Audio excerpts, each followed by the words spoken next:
Partimos, ¿ya? Ya, chiquillos, nosotros en la clase anterior estuvimos conversando, ¿cierto? Bueno, más allá de lo que era el concepto de desarrollo organizacional y de cómo funcionaba el desarrollo organizacional, hablábamos en estricto rigor de que la injerencia que tiene el desarrollo organizacional se da en tres niveles. Hablábamos, ¿cierto?, del nivel organizacional propiamente tal, hablábamos del nivel grupal, que fue lo que estudiamos y revisamos la clase pasada, vimos, ¿cierto?, la conformación de los grupos, cómo se comunicaban estos grupos, cómo se formaban, si eran informales, formales, cuáles eran sus intereses, cómo se agrupaban, cómo operaban en función de un objetivo, etc. Vimos todo lo relacionado a los grupos de trabajo. En la clase de hoy nos vamos a centrar netamente en el comportamiento individual, es decir, nos vamos a centrar en las personas, en el individuo, ¿ya? ¿Qué es lo primero que nosotros tenemos que informar o decir? Que el comportamiento organizacional, ¿cierto? En primer lugar, tal como nos dice acá la lámina, dice que es un campo de estudio en el que se investiga el impacto que individuos, grupos y estructuras tienen en la conducta dentro de las organizaciones. Es decir, lo que conversábamos en la clase pasada, de que toda acción, todo movimiento que desarrolle el individuo, un grupo o la misma estructura de la organización, tiene, ¿cierto?, un efecto en el funcionamiento general, tiene un impacto en una situación común en una organización. Entonces, por eso es importante que ustedes, ¿cierto?, puedan entender qué problemas se pueden suscitar dentro de una organización, qué situaciones se pueden generar y poder identificar cuándo un problema o una situación corresponde a la organización, a la estructura, o a un grupo de trabajo, o a una persona. Ya que eso a ustedes les va a poder permitir corregir, les va a permitir identificar, ¿ya?, dónde se están generando los problemas que, por ejemplo, están afectando un proceso de cambio organizacional, ¿ya? Eso es sumamente clave. Lo segundo que nos indica acá, dice que con la finalidad de aplicar estos conocimientos o la mejora de la eficacia de tales organizaciones. Lo que nosotros estamos estudiando, lo que estamos aprendiendo en estas semanas, ¿ya?, tal como les dije anteriormente, busca que ustedes puedan ser capaces de mejorar la eficacia de las organizaciones. Y mejorar la eficacia de las organizaciones se refiere, ¿cierto?, a que éstas puedan cumplir sus objetivos. Y para ello, ustedes son el motor fundamental para identificar dónde pueden estar esos cuellos de botella, ¿cierto?, o esos problemas que pueden estar afectando la correcta resolución de algún objetivo, de algún problema, de algún conflicto, etc.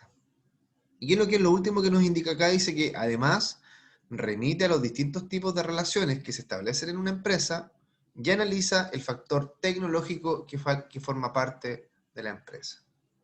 También hay un apartado que tenemos que tener muy claro, es que las personas, los grupos y la estructura organizacional también se ve muy afectada por la evolución o los cambios que tenga la tecnología que se utiliza dentro de una organización.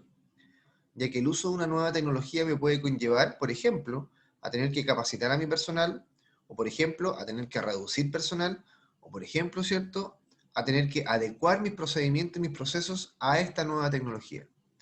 Entonces es un factor muy, muy importante en el funcionamiento de una organización.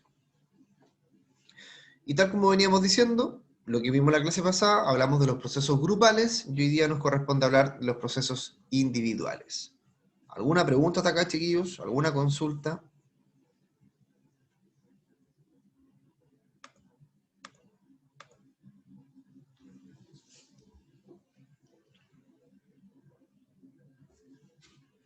No se peleen, ¿eh? No se peleen.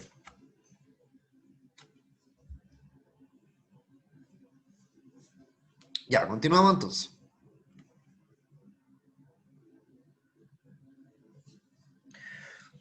Vamos entonces a revisar lo que es el comportamiento individual. Tal como les decía, ustedes esto lo van a encontrar en su cuadernillo. Es importante que vayan chequeando, ¿cierto?, en qué página lo van a encontrar, lo que vamos a ir conversando. Y lo primero, ¿cierto?, que vamos a encontrar en el comportamiento individual tiene que ver con aquellas variables de impacto, es decir, que tienen incidencia en el comportamiento individual y que son de carácter objetivos.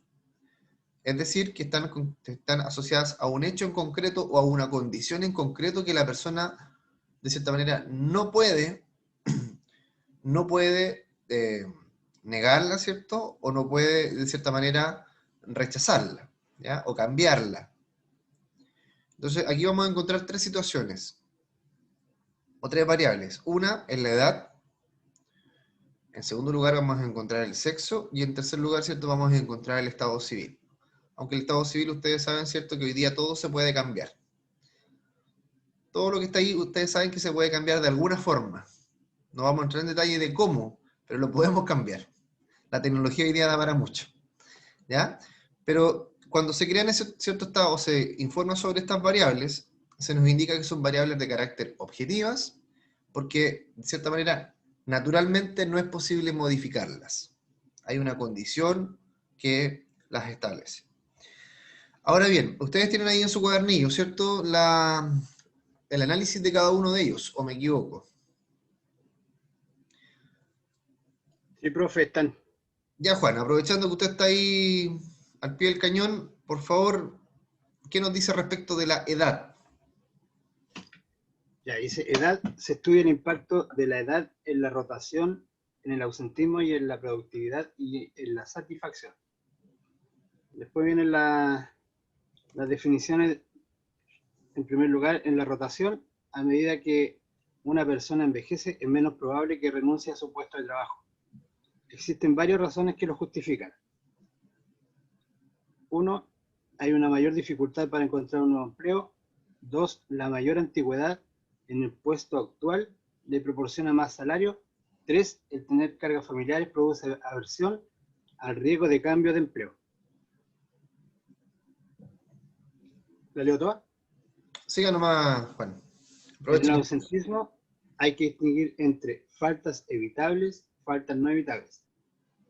A mayor edad, los empleados tienen menor porcentaje de faltas evitables que los jóvenes. En cambio, tienen el mayor porcentaje de faltas inevitables, ya que hay más problemas de salud y los periodos de recuperación son largos. En la productividad desciende con la edad. Se supone que con el tiempo disminuye la agilidad, fuerza, aumenta el aburrimiento, pero las investigaciones recientes desmienten esta creencia e incluso encuentran que el binomio edad-desempeño no está relacionado. En cada tipo de trabajo, incluso en los que requieren habilidades manuales, la edad no llega a tener un efecto extremo en la productividad. En la satisfacción hay que distinguir entre trabajos profesionales. Existe una asociación positiva entre edad y satisfacción por lo menos hasta los 60 años. Trabajos no profesionales, la relación entre edad y satisfacción es en forma de U. Hay una etapa en la que la satisfacción decrece y en la recta final crece. Ya. Gracias, Juan. Dejémoslo ahí. Muchas gracias por su intervención. Ya, A ver, lo que nos comentaba Juan en su lectura es que cada una de estas variables, ¿cierto?, pueden afectar a tres hechos puntuales que ocurren dentro de la organización, o tres momentos, que pudiéramos llamarle. Cuatro. Uno tiene que ver con el ausentismo, otro tiene que ver con la rotación, el otro tiene que ver con la productividad y también con la satisfacción, ¿ya? Yo la satisfacción no la consideré acá porque generalmente la satisfacción la asociamos más que nada a un nivel de interno, poco objetivo, sino que más bien es un tema subjetivo, la satisfacción, ¿ya? No todos los trabajadores tienen el mismo nivel de satisfacción hacia su trabajo comúnmente. Sin embargo, lo que es el ausentismo, usted lo puede controlar de acuerdo al reloj de asistencia, la rotación por el número de personas que entran y salen, ¿cierto?, de una organización, y el nivel de productividad de acuerdo a los resultados y las metas de desempeño. Es decir, son medibles. Pero la satisfacción obviamente tiene un nivel es mucho más difícil poder medirla y tiene un carácter importante de subjetividad. Entonces, ¿qué es lo que nos comentaba Juan? de que cuando nosotros tomamos la variable de la edad, podemos encontrar que ésta puede tener cierto estrecha relación con los niveles de ausentismo, por ejemplo, en el sentido de que nos dice ahí, de acuerdo a lo que leyó Juan, que a mayor edad las ausencias laborales son muchas veces inevitables, ¿ya? Son por algún tipo de enfermedad probablemente, porque tienen que acudir con el hijo o algo impostergable, tienen que llevar a la mamá al médico, no sé. Sin embargo, a menor edad, lo que es el ausentismo se da muchas veces de forma evitable, ¿cierto? Supongamos que el día viernes al caballero se le ocurrió, ¿cierto?, ir a carretear y el sábado tenía que presentarse en el trabajo y finalmente no llegó, ¿ya? Entonces, ese tipo de situaciones pueden ocurrir, ¿ya? Por tanto, ahí vemos cómo la edad tiene su injerencia en lo que es el ausentismo. En cuanto a la rotación también, ya que probablemente una persona de edad más avanzada busca cuidar más su trabajo porque entiende que a mayor edad se le puede dificultar un poco más conseguir un nuevo empleo.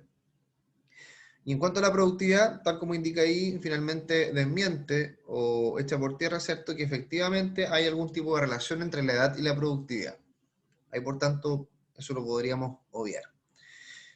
Y en cuanto a la satisfacción, ya también habla de que en términos generales podríamos decir que a mayor edad cuesta un poco más, ¿cierto?, generar un mayor grado de satisfacción en las personas porque entienden que hay también un desgaste propio natural del pasar del tiempo, hay una cierta monotonía también en el tipo de trabajo, probablemente hay un cierto grado de frustración porque no pudo hacer otras cosas en su vida laboral, en fin, pueden ocurrir muchas situaciones que también pueden conllevar a afectar lo que es la satisfacción, pero eso siempre desde un punto de vista subjetivo, ¿ya?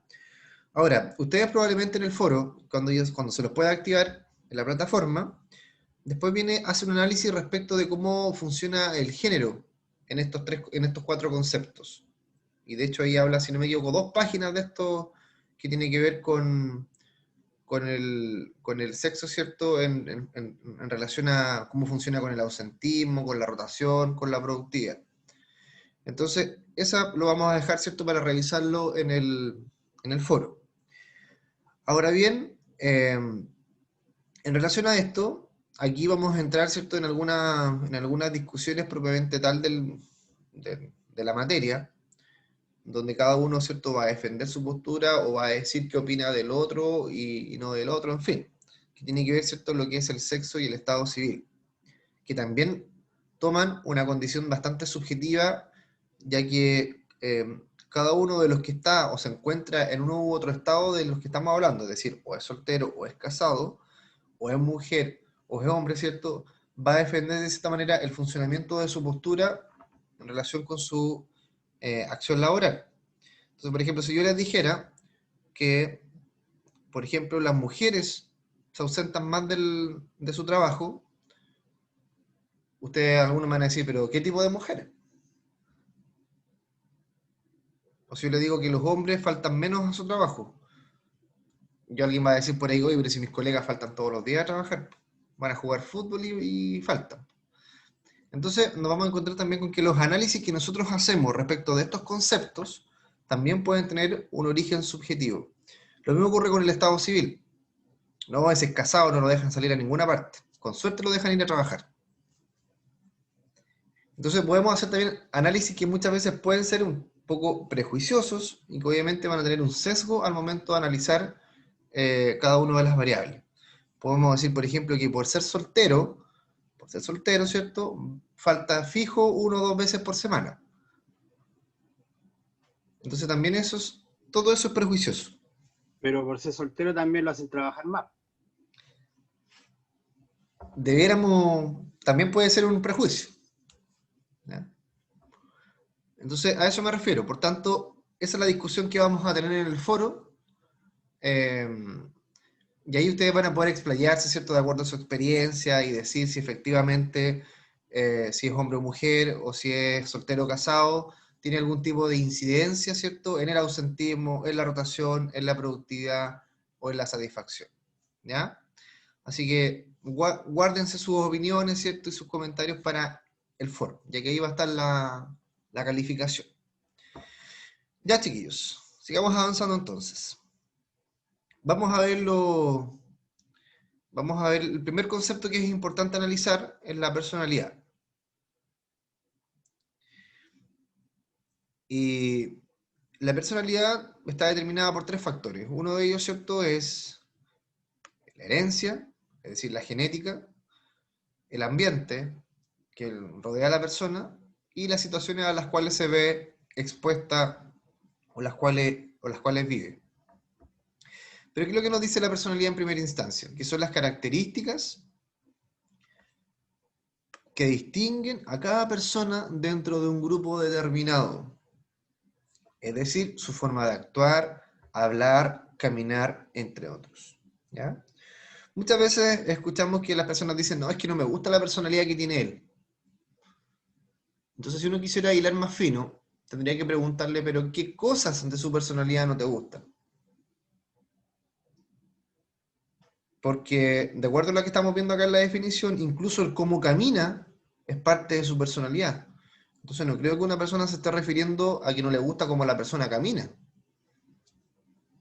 Entonces, es muy importante cuando utilizamos estos conceptos también poder eh, eh, detallar a qué aspecto, ¿ya? O a qué factor de su personalidad efectivamente nos estamos refiriendo, ¿ya? Así que ojo con eso. Ahí nos vamos a encontrar con que tenemos también rasgos de la personalidad. Y rasgos de la personalidad son muchísimos, hay muchos. Sin embargo, se agrupan en 5 grandes grupos, que ahí los vamos también a ver a continuación.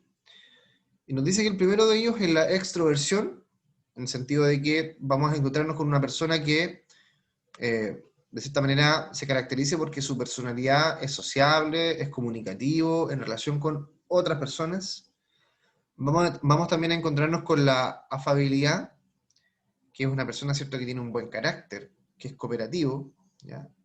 Con la rectitud, una persona que es responsable, orientado al logro, ¿cierto? Una persona muy ética. Número 4, ¿cierto? La estabilidad emocional. Si es calmado, si es entusiasta, si es seguro, si sabe controlar sus emociones, ¿ya? Si tiene un autocontrol. Y número 5, la apertura la apertura a la experiencia, ¿ya?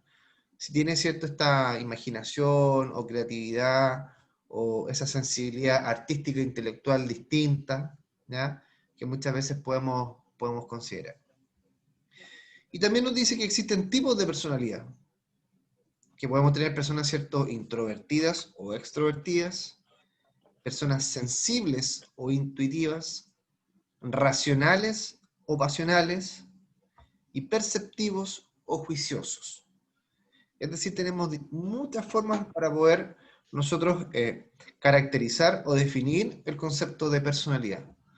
Entonces, imagínense ustedes cómo esto confluye o afecta en un grupo humano.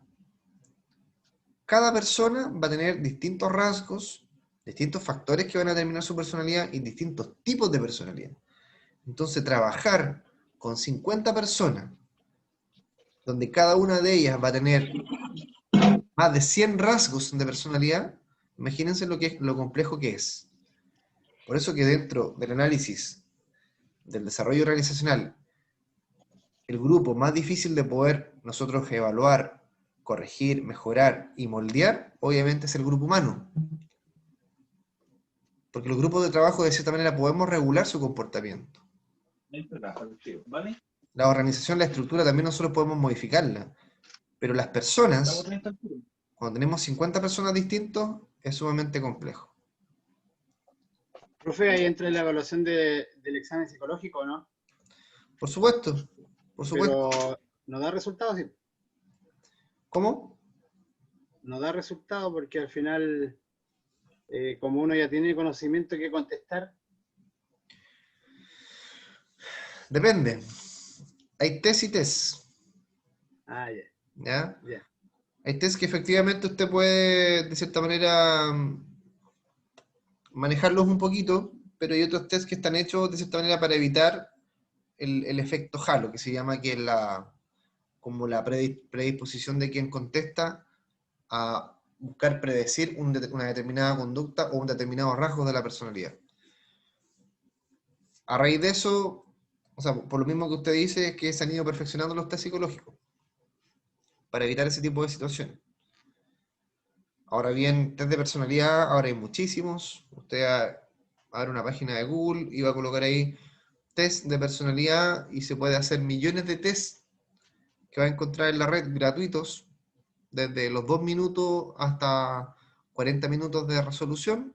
Así que si le interesa evaluarse un poquito y ver cómo está su personalidad o sus rasgos, puede No, hacerlo. sí, he hecho varios, profe, he hecho Ya, varios. muy bien. Vamos avanzando, chiquillos. Recuerden que esto está en su cuadernillo. Pueden ir viendo ahí cositas, ¿cierto? Preguntando también.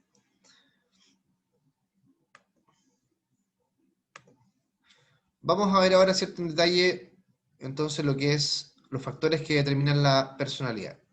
El primero de ellos, tal como les indicaba, en la herencia, ¿cierto? El cual se refiere estrictamente a lo que es la genética. Y acá nos dice, ¿cierto?, que la herencia explica aproximadamente el 50% de la personalidad y más del 30% de los intereses ocupacionales y entretenimiento que puede tener una persona. O sea, es totalmente factor, es totalmente predominante el concepto de herencia en la condición de personalidad de una persona. Así que cuando ustedes se quieren analizar un poquito, fíjense en sus padres, ¿cierto? Y van a encontrar probablemente la explicación a muchos de sus comportamientos y muchos rasgos de su personalidad, porque tal como dice acá, un 50% de sus características de personalidad responden a la herencia. Así que echen una miradita nomás hacia arriba y van a encontrar explicación a muchos de sus rasgos de personalidad o condiciones de personalidad. No sé si a alguien le ha pasado por ahí. Lo bueno es que se pueden ir cambiando durante el tiempo algunos rasgos negativos. Así es, efectivamente. Después tenemos como segundo factor el ambiente, en donde vamos a encontrar acá que la condición de personalidad o los rasgos de personalidad se van a ver afectados, ¿cierto?, por el entorno en el cual yo me desenvuelvo, ¿cierto?, por la cultura recibida, por el conjunto de valores que voy a recibir, por las normas o reglas que se me van a imponer en su momento, ¿ya? Y también el concepto que tenemos de familia, de sociedad, de cultura, de país, etc. Es decir, todo lo que está en mi entorno también va a determinar mi condición o rasgo de personalidad. Y por último, tenemos, ¿cierto?, lo que es la situación, en donde nosotros nos vamos a encontrar con que las personas van a comportarse o van a demostrar condiciones de su personalidad de acuerdo a la situación en la cual se encuentran o la que les toca vivir, ¿ya?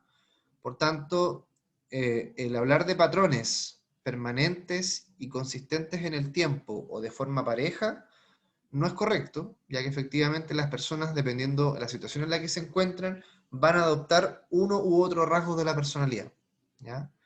Por ejemplo, si nos encontramos en un momento de tensión, en un momento de tristeza, en un momento de alegría, en un momento de discusión, de conflicto, en fin, cada situación va a determinar un patrón distinto de mi personalidad, de mi conducta.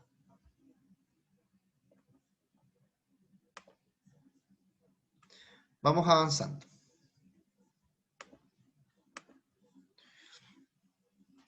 Fíjense lo que yo les mencionaba hace un momentito. La personalidad tiene 17.953 rasgos. Imagínense.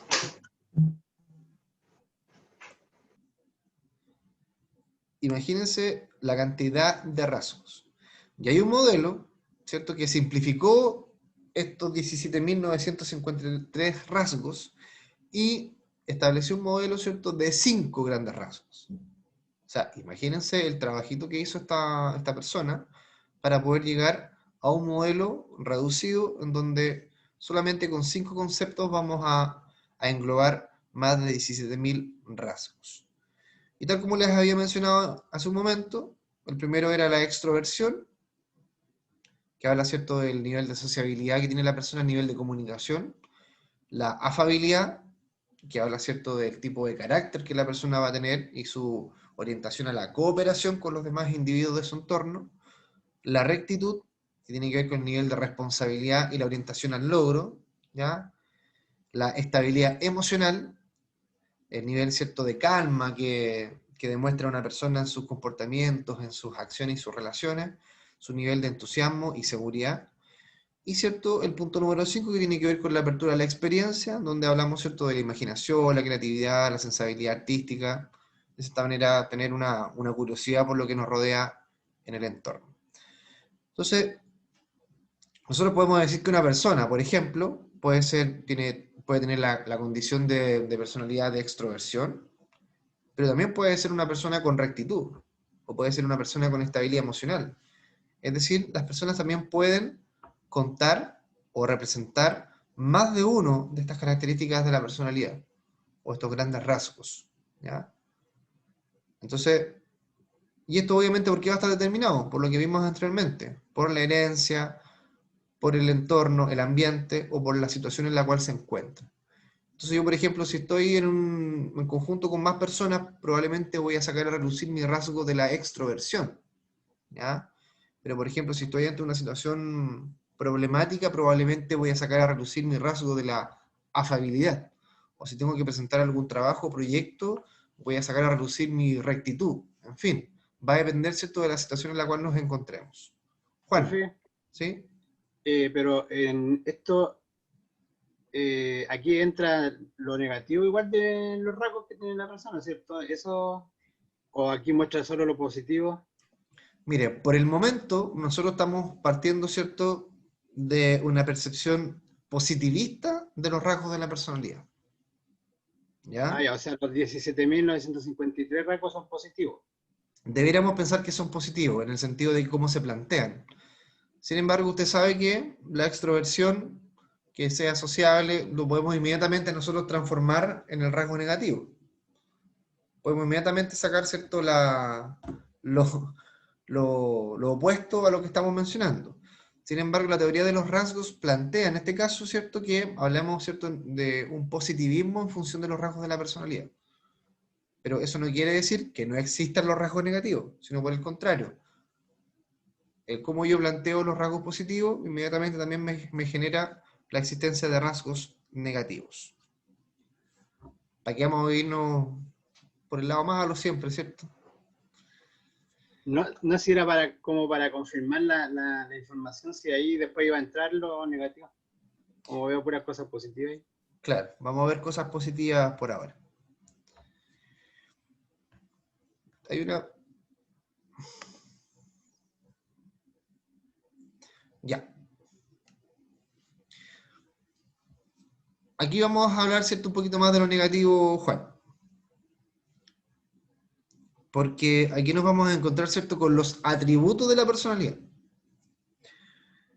Y los atributos de la personalidad, según lo que vamos a ver acá, tienen, ¿cierto?, su nivel positivo, ¿cierto?, y su nivel negativo, dependiendo del extremo en el cual se encuentre y la situación o posición en la que se encuentre también el individuo. Y acá vamos a hablar, por ejemplo, en primer lugar, vamos a hablar del locus de control. Y el locus de control, nosotros lo vamos a dividir en dos. Uno que es el locus interno y el locus externo. El locus interno nos dice que lo presentan, ¿cierto?, aquellas personas que creen que ellos controlan lo que sucede. ¿Ya? Es decir, tengo mi locus, por ejemplo, mi locus de control interno muy desarrollado, uno podría decir, porque yo todo lo que pasa a mi alrededor, todo lo que yo hago, soy capaz de controlarlo. Y hay personas que efectivamente tienen ese locus de control interno muy desarrollado y creen que, ¿cierto?, todo lo que ocurre en su entorno y en su vida, ellos lo pueden controlar, ellos lo pueden modificar a su manera, ¿cierto? Y por otro lado tenemos el locus de control externo, en donde tenemos estas personas que creen que todo lo que les ocurre, ¿cierto?, se debe a un factor externo, ¿cierto? Le echa la culpa a alguien, le echa la culpa, ¿cierto?, a la naturaleza, le echa la culpa a Dios, no sé, le echa la culpa a la suerte, a la abuelita, a la suegra, no sé, ¿ya? Pero ahí podemos hablar, ¿cierto?, de un locus de control que tiene la particularidad de que la persona en ningún momento cree hacerse responsable o cree controlar lo que le ocurre, sino que todo tiene una culpa en el exterior.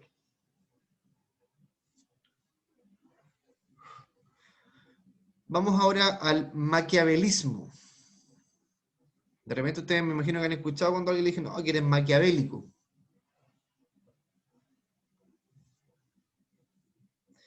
¿Y qué es lo que nos dice el maquiavelismo? Que es el grado en que un individuo quiere obtener y manipular el poder.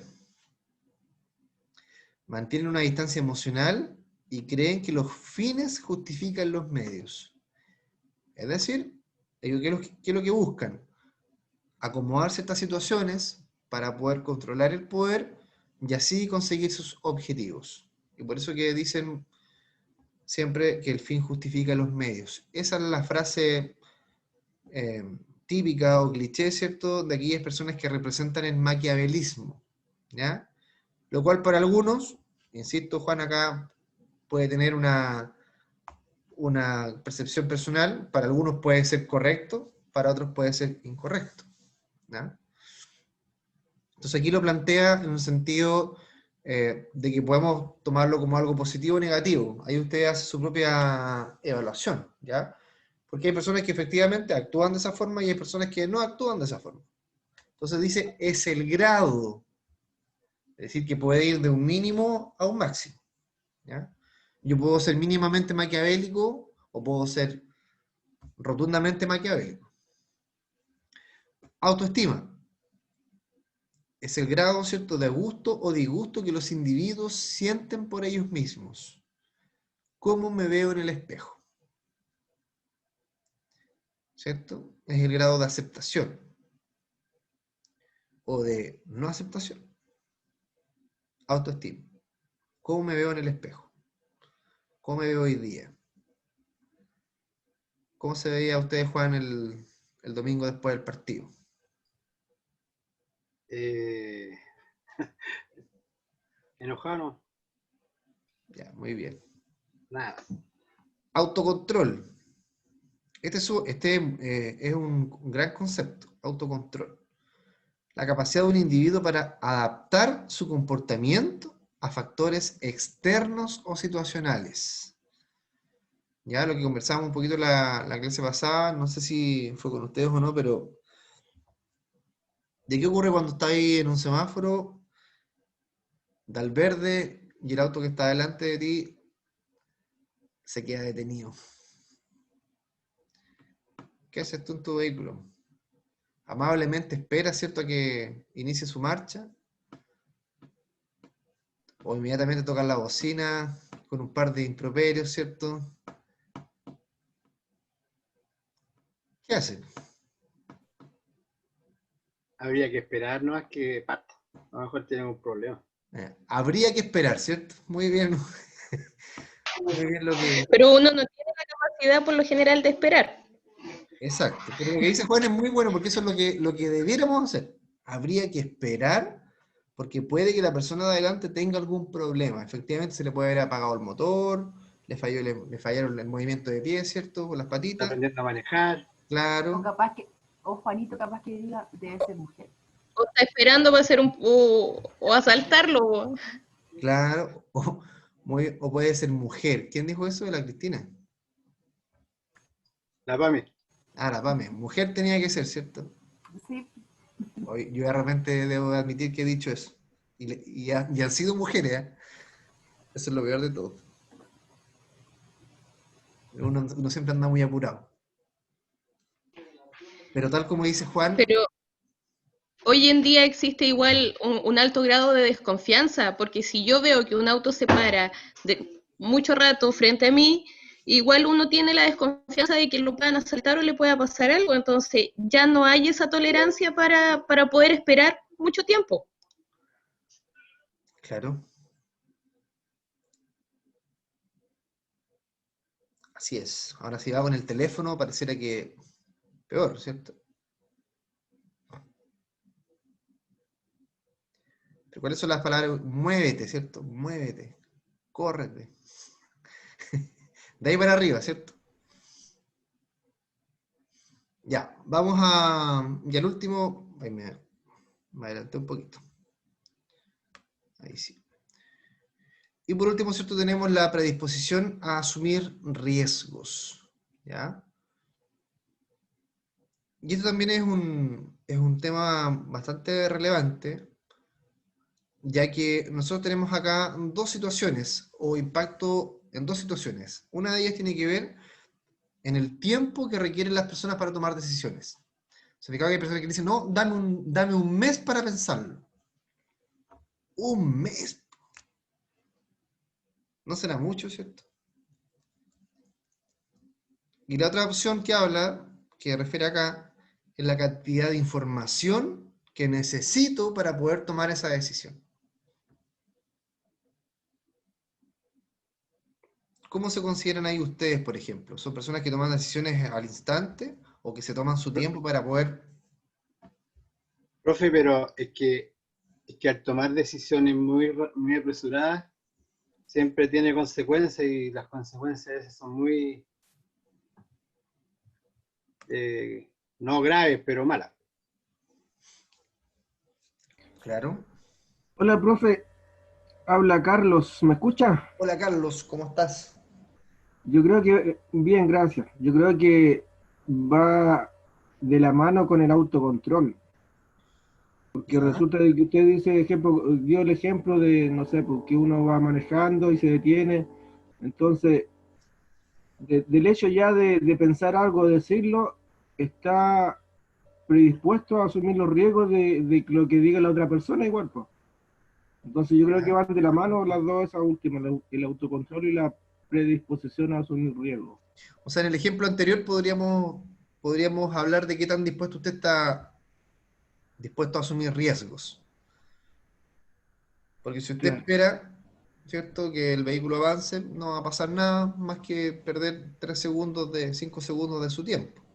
claro, en ese ejemplo, claro, pero si, no sé, pues si un compañero de trabajo, en este caso, en la calle, no sé, pues alguien me habla, golpea o cualquier cosa, o le falta el respeto, entonces igual se supone que uno está dispuesto a que a lo mejor le devuelvan de la misma forma.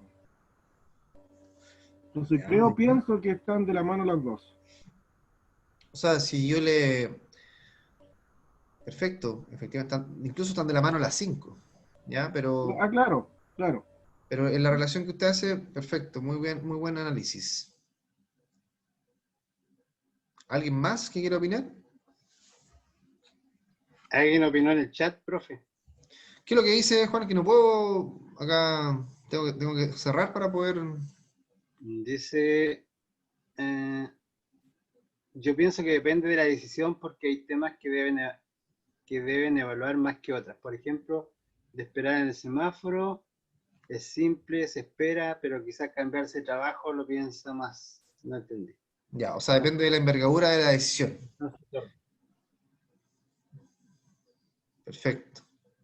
Bueno, efectivamente, a medida que la decisión es más compleja, probablemente las vueltas que uno se pega y la información que requiere tiene que ser información más certera, ¿cierto? Para evitar cometer algún tipo de error. Eso está claro, ¿ya?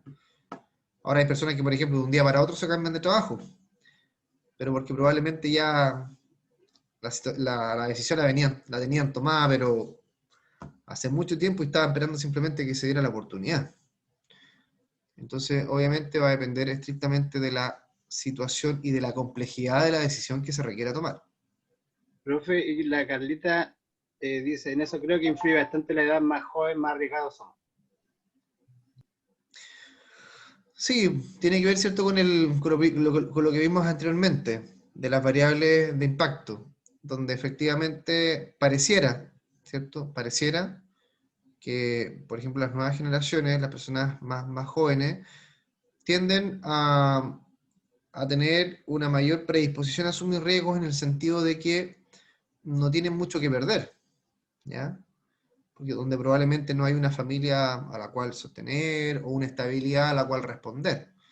Sin embargo, efectivamente, una persona quizás de más edad, donde hay una familia detrás, una experiencia, una estabilidad que preocupa, obviamente decisiones más drásticas son más difíciles que se tomen a una persona joven. Yo creo que efectivamente podemos hablar de esa relación.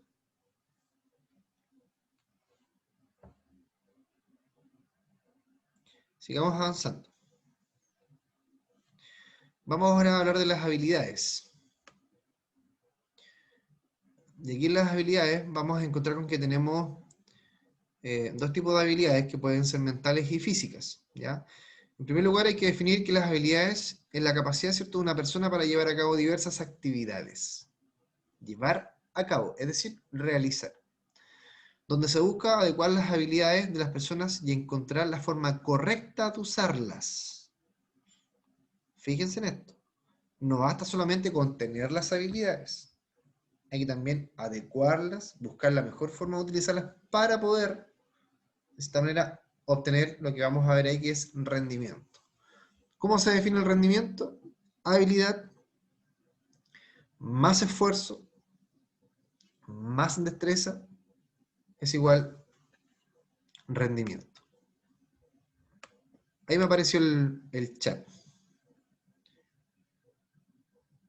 Ahora sí lo pude ver. Ya.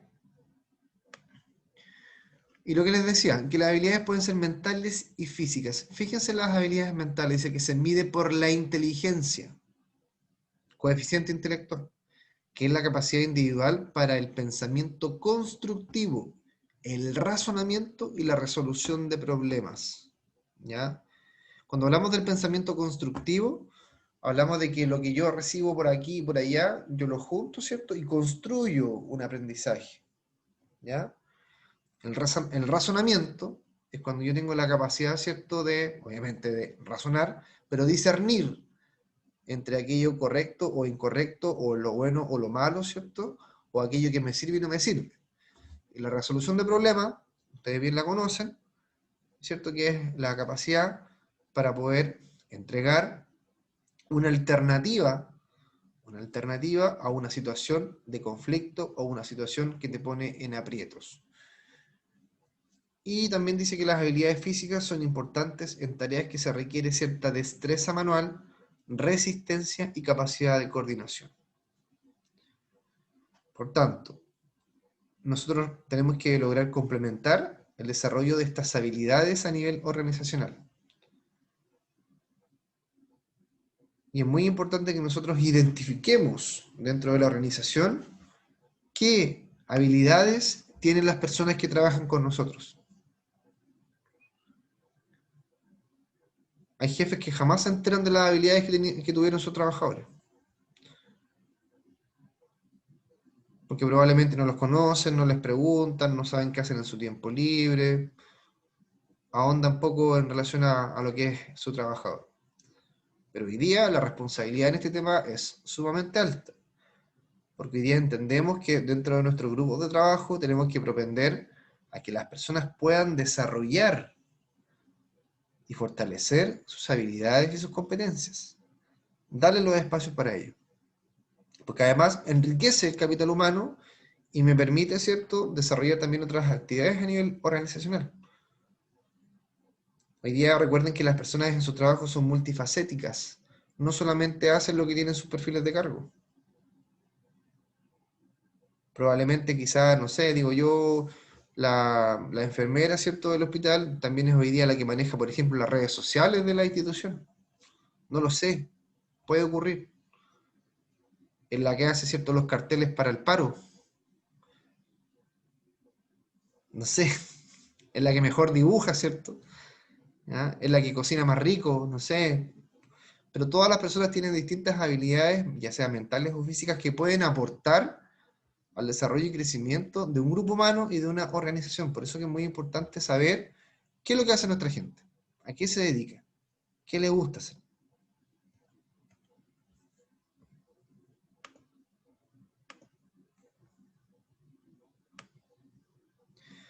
Aquí están las 4 capacidades físicas básicas.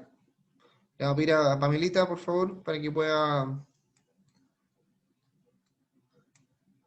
leerlas ahí. La escuchamos. En la lámina las puede leer.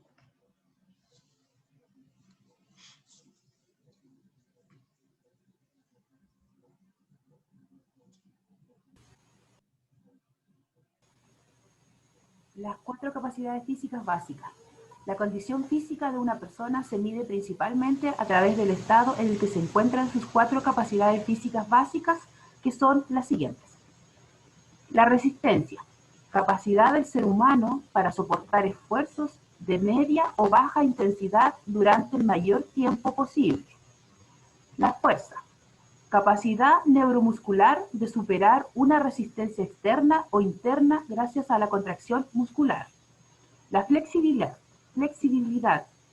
capacidad basada en la elasticidad muscular y en la movilidad articular que permite realizar movimientos de gran amplitud. La velocidad, capacidad del ser humano para realizar uno o varios movimientos en el menor tiempo posible. Ya, muchas gracias. No requiere mayor explicación. Entonces, estas son las habilidades, ¿cierto?, físicas de las que estamos hablando. Vamos avanzando. Y aquí nos vamos a centrar un poquitito más. Profe, en el cuaderno salen 3, ¿no? Sí, porque está malo ese cuadernillo. Ah, está malo. ¿Y cómo tenemos que ver el examen con esto, no? Por eso le digo, no tendría que haber dicho eso, perdón. No, lo que pasa es que hay conceptos que de repente, ¿cierto?, no vienen actualizados, entonces es importante.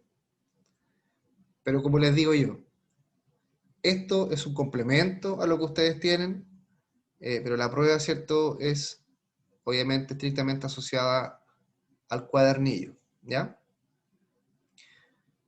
Ahora, si usted lee los 3 que están en el cuadernillo, obviamente sabe que le va a faltar uno, entonces me parece un poco extraño, ¿ya?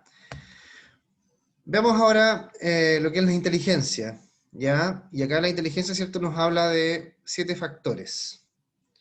Aquí le vamos a pedir a... ¿Está Cristina por ahí o no?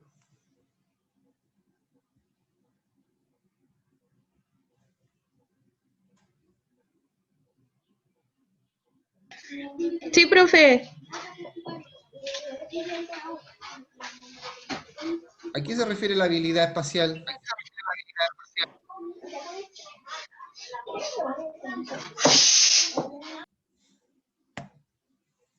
¿Qué cree usted que se refiere?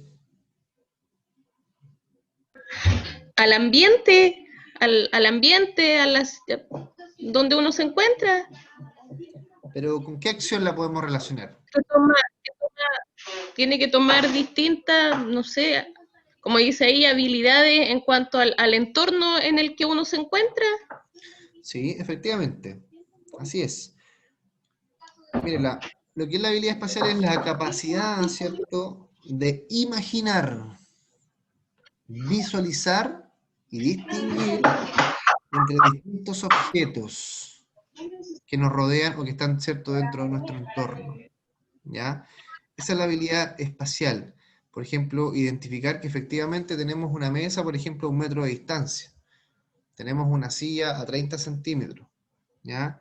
O que tenemos algo de forma circular, algo de forma cuadrada, ¿cierto?, cóncava, convexa, etc. Es decir, tiene que ver mucho con cómo nosotros percibimos, ¿ya? Percibimos nuestro entorno. Esa es la habilidad espacial, ¿ya? Gracias, Cristina. Javi, ¿está por ahí?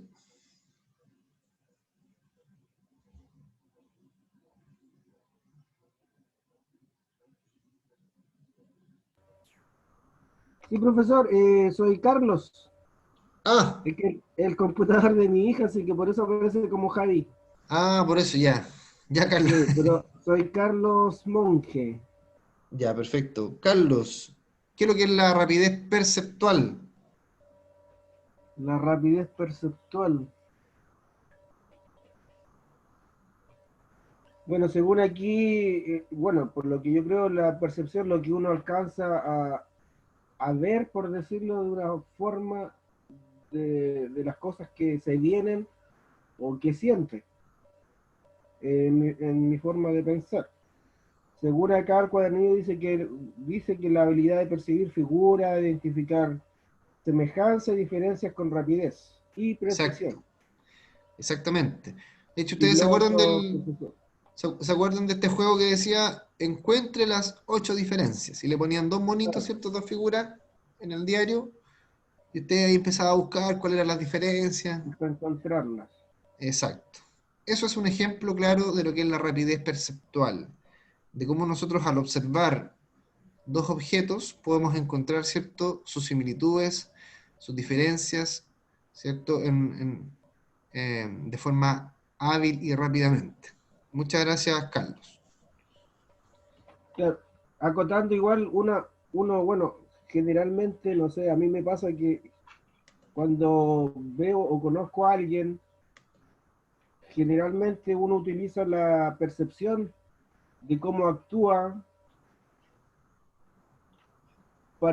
como para identificarla de una forma y hacerla caer en algo, es decir, como caracterizarla, por decirlo. Sí, efectivamente. También eso es muy bueno. Así es, funciona también. Gracias, Carlos. ¿En qué página está esto? ¿Verdad? En la 11, en la 11. 28, donde están las habilidades. Ah, ya volví atrás. Ya. Gracias. Mariana, ¿está por ahí Mariana?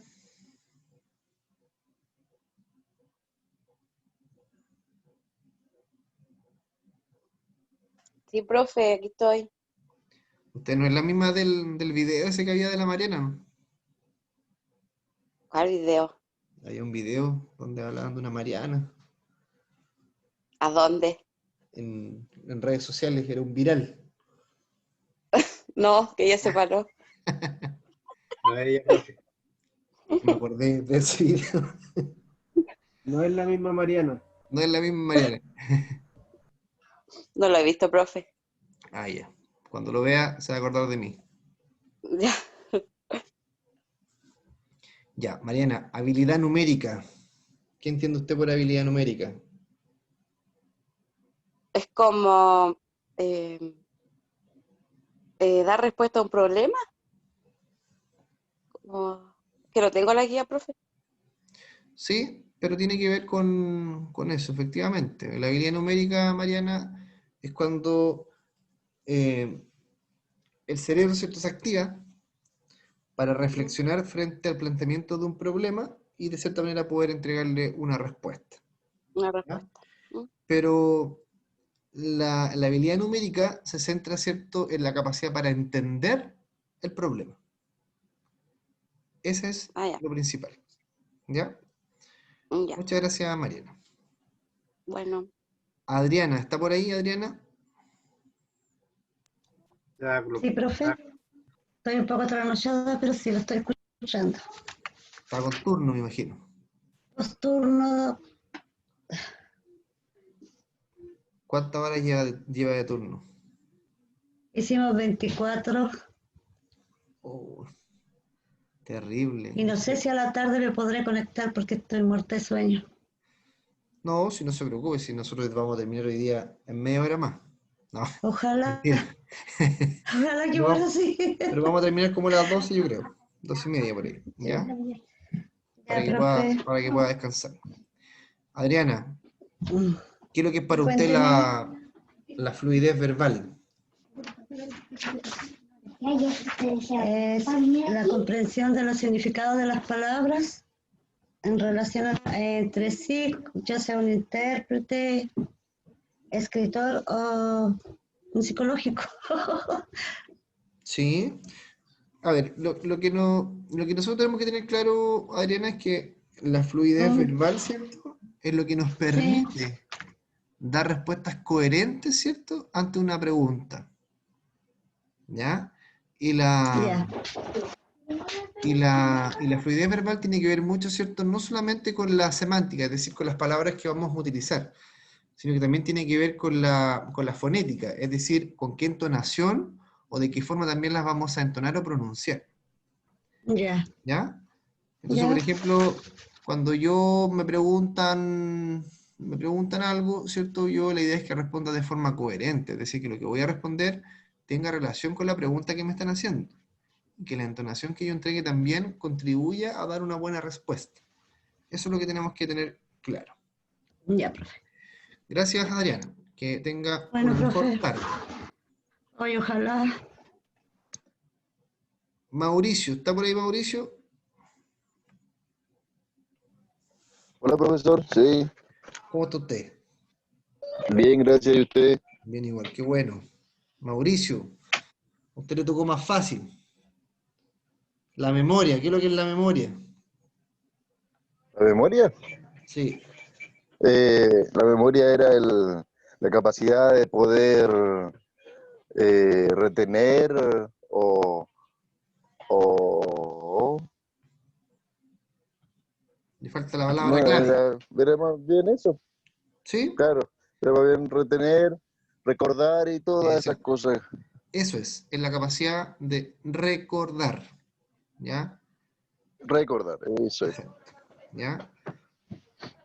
Esa es Ahora la capacidad pregunto. que tenemos que tener ahora, ¿cierto? Recordar la Exactamente. materia para poder dar Sí, los exámenes. así es. Ahora pregunto. Estas habilidades mentales que estamos viendo, que estamos nombrando, ¿se pierden con el tiempo? ¿Se van deteriorando? ¿Qué creen ustedes? Yo diría que sí, Sí. si no se trabaja, o sea, si no se va recordando, repasando. Exactamente. El ejemplo más claro, ¿cierto? Tiene que ver, por ejemplo, con la memoria, que ustedes lo pueden ver, ¿cierto? En adultos mayores que a medida que pasa el tiempo, ¿cierto? Van sufriendo algunos de Alzheimer o pérdida, ¿cierto? Sí. De la memoria.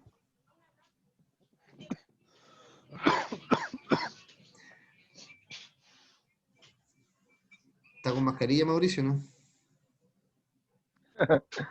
Estoy aislado, profe, en mi pieza, cerrado, ¿Qué está sin con nadie que COVID? me vea. No, profesor. Ya, vamos con Cintia. ¿Está por ahí, Cintia?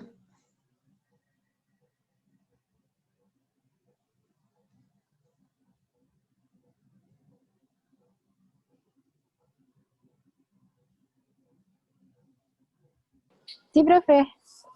¿Cómo está Cintia? Bien, gracias. Qué bueno. Significado verbal.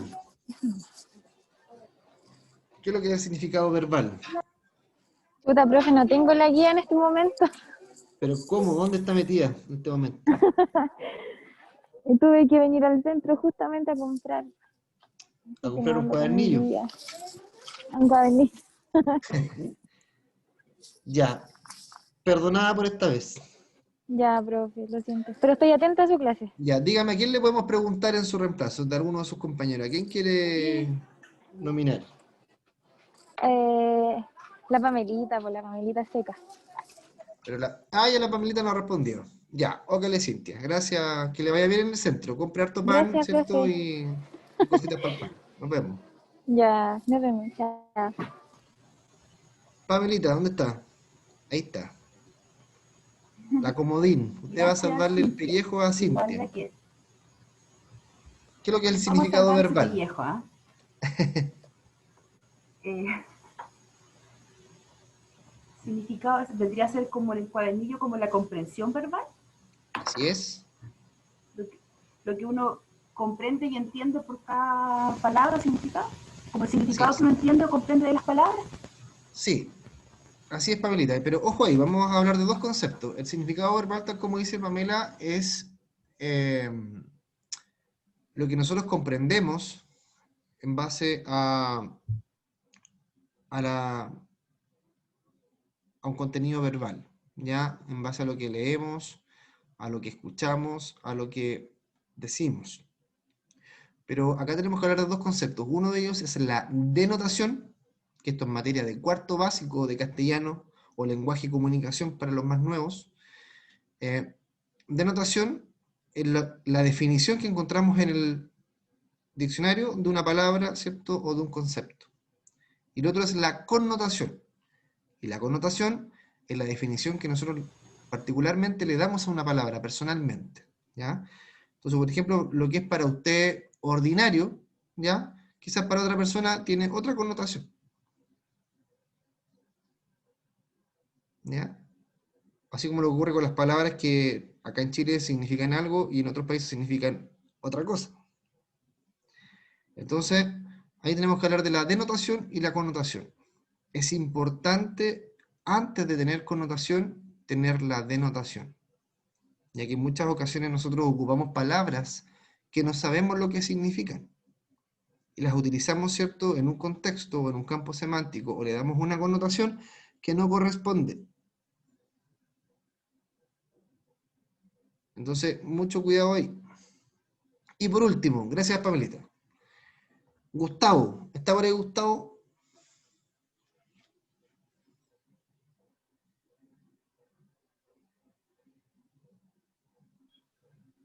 Sí, profesor. Gustavo, ¿qué es lo que es el razonamiento? El poder de entender cómo se hacen las cosas. ¿Puede ser? Ya, sí, por supuesto. ¿Qué más? ¿Qué más puede decirme el razonamiento? Puede servir para poder ejecutar alguna tarea que se nos designe, hacerla Ya, de la mejor manera. exacto. Exacto. Para complementar lo que dice Gustavo, el razonamiento, chiquillos, tiene que ver mucho con ser capaces nosotros de identificar, por ejemplo, de conectar causas y efectos, ¿ya? De poder identificar reflexiones, conclusiones sobre un tema. Eso tiene que ver mucho con el razonamiento, ¿ya? Pero también hay que entender que el razonamiento puede ser en algunas ocasiones de tipo lógico o de tipo verbal. Por ejemplo, razonamiento lógico, ¿cierto? Se refiere a cuando utilizamos para resolver un problema matemático, por ejemplo, el uso de letras. No sé si se acuerdan ustedes del cuadrado de binomio. No, cri. A más B, no sé cuánto era, A más B al cuadrado, ¿cierto? Algo así venía la ecuación. Y el razonamiento verbal, ya que algo conversamos de ello en lo que era el significado, tiene que ver con el cómo nosotros, ¿cierto?, también somos capaces de explicar la presencia de ciertas palabras en determinadas situaciones o en determinados problemas, ¿ya?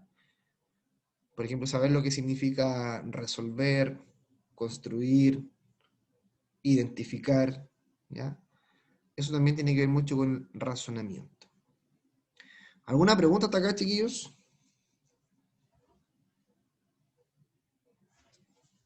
Ya, vamos avanzando entonces. Gracias, Gustavo. Valores. Vamos a los valores. Son convicciones profundas de los seres humanos que determinan su manera de ser y orientan su conducta y sus decisiones. Además, los valores son creencias básicas que un individuo tiene acerca de lo que es bueno, correcto y deseable.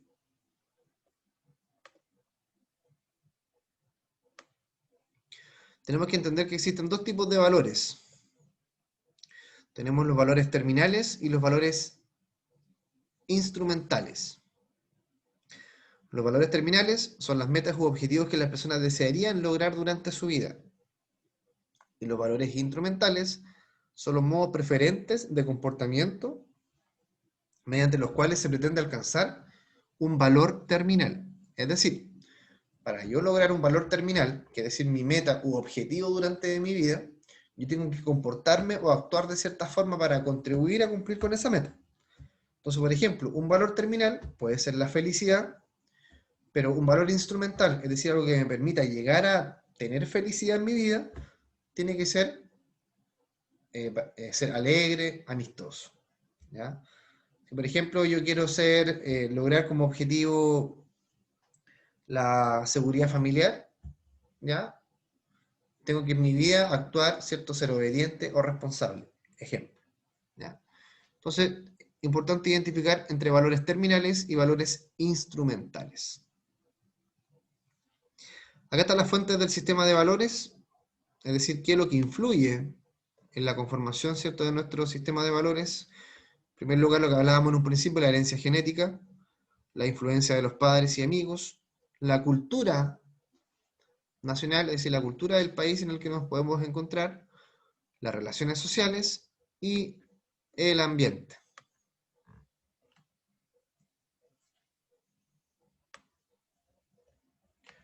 Vamos a la siguiente. Actitud. O actitud versus comportamiento. ¿Qué es lo que nos dice de la actitud? Es el comportamiento que emplea un individuo para hacer sus labores. Se puede decir que es su forma de ser o el comportamiento de su actuar. Yo puedo tener mucho conocimiento, mucha habilidad para poder desempeñar algo, pero si mi actitud es mala, no es la adecuada, puedo, ¿cierto?, incurrir en algún tipo de error o inconveniente. Vamos a ver acá, por ejemplo, las 3 actitudes básicas que existen. La primera, satisfacción en el trabajo. Es aquella sensación que el individuo experimenta al lograr el equilibrio entre una necesidad o grupo. ¿Cómo yo me siento? ¿Cómo yo me siento con mi entorno en el trabajo? ¿Cómo me siento con mi trabajo y con la gente que me rodea? Número 2, participación en el trabajo, que es el grado en que la persona se identifica con el puesto y participa activamente en él. ¿Le gusta su cargo o no le gusta?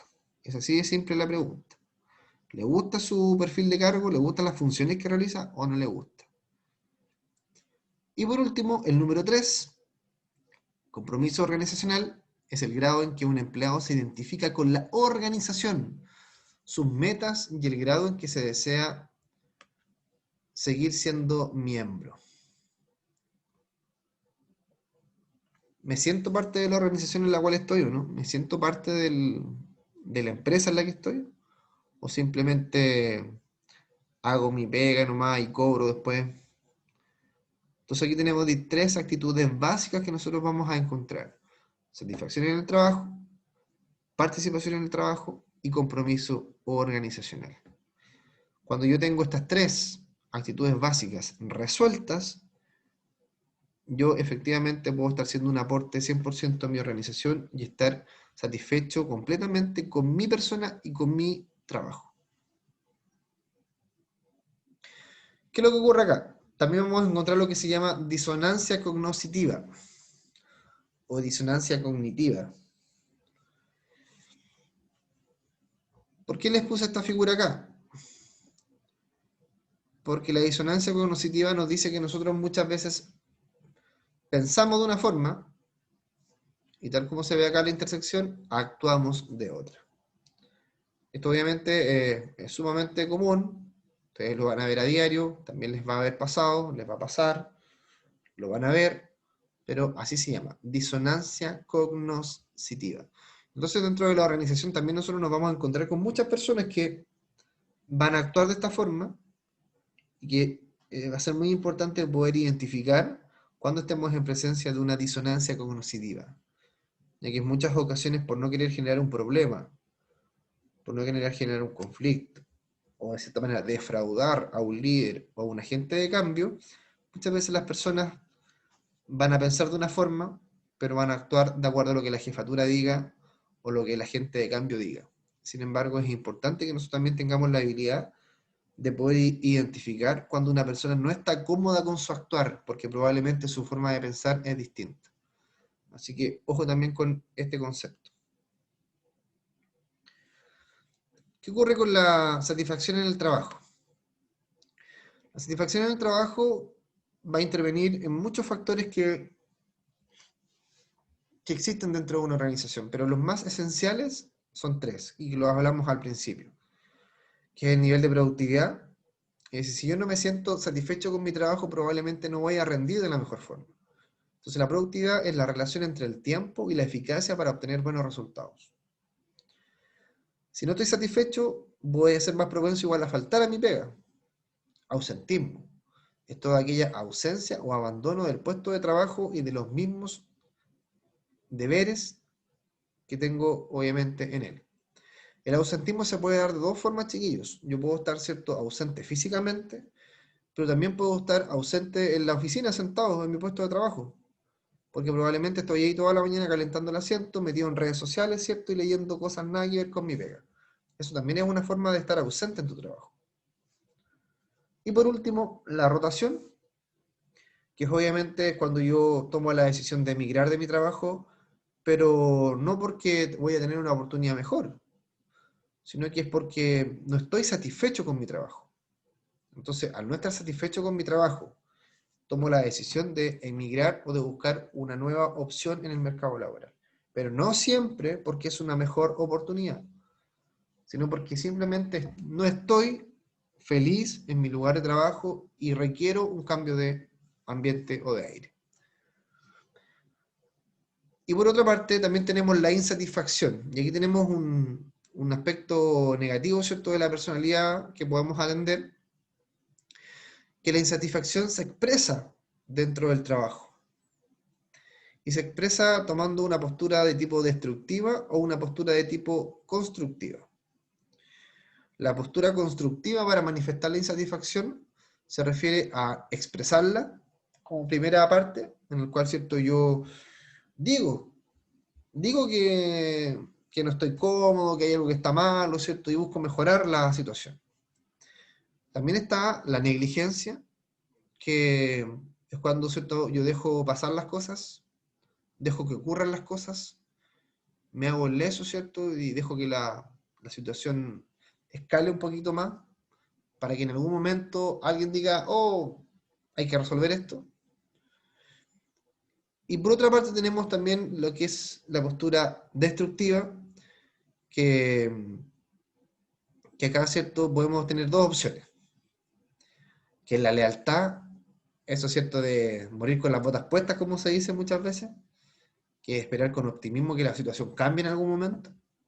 O tenemos, ¿cierto?, también la salida, que es literalmente cuando la persona, ¿cierto?, abandona su trabajo. Me aburrí. Chao, jefe, ¿cierto? Entonces, estas son las formas de expresar nuestra insatisfacción dentro de una organización. Vamos ahora con la motivación. Aquí le voy a pedir a Jessica, ¿está por ahí? Sí, profe. Ah, estaba atenta, muy bien.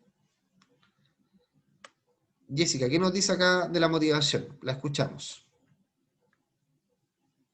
Dice, la motivación es la voluntad de ejercer altos niveles de esfuerzo hacia las metas y objetivos perseguidos, condicionadas por el deseo de satisfacer alguna necesidad individual. La intensidad en el elemento de esfuerzo, el que está condicionado por la urgencia de una necesidad. La necesidad es un estado interno que hace que ciertos resultados parezcan positivos. Perfecto. Gracias, Jessica. El proceso de la motivación, ¿qué es lo que nos dice? Que partimos de la premisa de que tenemos una necesidad insatisfecha, hay un momento de tensión, hay un impulso que nos lleva a querer resolver esta tensión que estamos teniendo, buscamos un comportamiento del cual efectivamente cobijarnos o actuar, y lo que nos conlleva, ¿cierto?, a tener una necesidad satisfecha. Y así logramos reducir la tensión. Así funciona el proceso de motivación.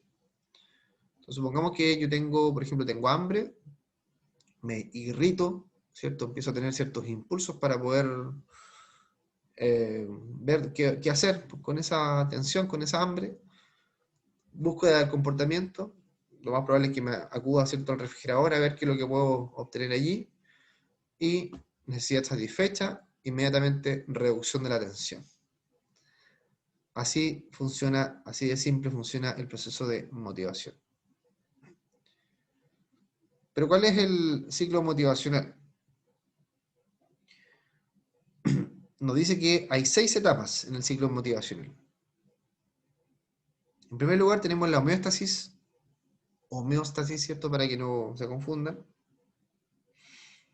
que es donde el trabajador permanece en equilibrio, donde está todo normal, happy, happy, ¿cierto? Ahí. Después tenemos un estímulo, es decir, nuestra normalidad se ve afectada por un estímulo, que puede provocar ansiedad de poder satisfacer una necesidad. Después se refiere a la necesidad, que es la que nos conlleva, ¿cierto?, a un estado de tensión. Y el estado de tensión es lo que produce un impulso que da lugar a un comportamiento y a una acción en concreto. Tenemos el comportamiento, que es obviamente la acción que nos conlleva a satisfacer la necesidad. Y por último tenemos la satisfacción, que es cuando ya hemos logrado satisfacer nuestra necesidad, y volvemos al primer punto acá, que es lo que es la homeostasis, hasta que surja un nuevo estímulo. ¿Ya? Así funciona el ciclo motivacional. Vamos a ver ahora las teorías motivacionales, y con esto vamos a estar ya finalizando. Hemos avanzado bastante rápido. Aquí nos vamos a demorar, yo creo que una media horita más. Y la primera teoría que nosotros vamos a ver es la teoría de Maslow, que es la teoría más comúnmente utilizada, y que establece o nos plantea una pirámide, que es la pirámide de necesidades, ¿ya?